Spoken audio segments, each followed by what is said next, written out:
I'm from Kazakhstan, and this is my choice. However, in Iran, girl can die for it, and they do.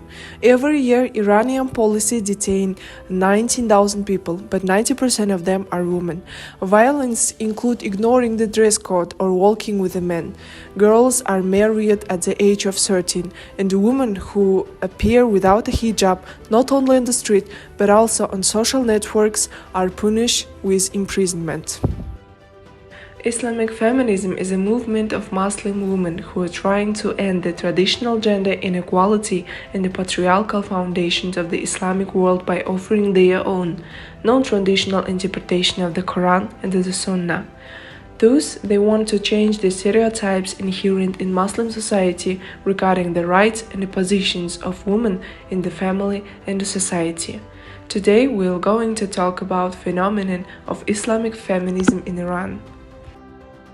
In fact, the term Islamic feminism appeared in Western scientific literature in the 1980s and the 1990s as a definition of the activities of activists from Muslim states who tried to revise the traditional view of gender issues in sacred texts and the social legal practice.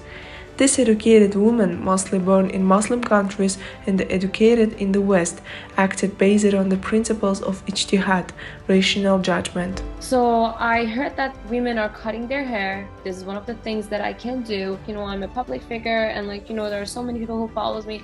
It might be one of the reasons that the world can hear us. The founders of Islamic feminism saw their task improving based on the sacred texts and the history of early Islam that initially this religious teaching did not imply an unequal position of women in the family and society.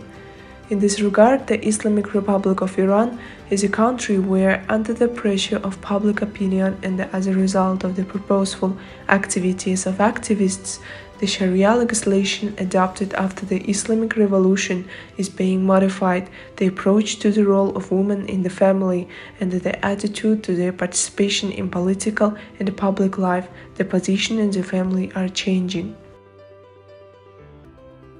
The transformation of the role of women in Iran in the 20th century also generally followed a scenario similar to those implemented in Egypt, Tunisia, or Turkey.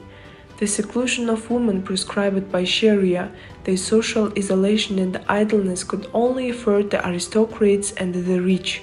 However, in the second half of the 19th century, the first Western-style schools for the daughters of the nobility and the wealthy people began to open in Persia. For the first time in the history of the country, they abandoned mandatory hijab. Graduates of these schools went to work as secretaries, teachers, or journalists. An analysis of the situation in modern Iran shows that Islamic feminism is no longer a purely theoretical phenomenon, suggesting only a revision of the patriarchal interpretation of the Quran and the Sunnah. The feminist movement in Iran makes it possible to transform Sharia in order to achieve gender equality and in conditions of the strictly Islamic nature of the state and legislation. The Islamic Republic sees its task in creating a society where women and the men can best fulfill the duties prescribed by Allah. Now there are 1.5 times more working women in Iran than in the last years of the Shah's regime, although significantly less compared to the West. More and more Iranians are entering politics. They run for the Majlis and the Council of Experts for local legislative assemblies and to hold high positions in the government. In Iran, family legislation and the views of society on marriage and the family are gradually softening. The age of marriage for girls has been raised from 9 to 13 years.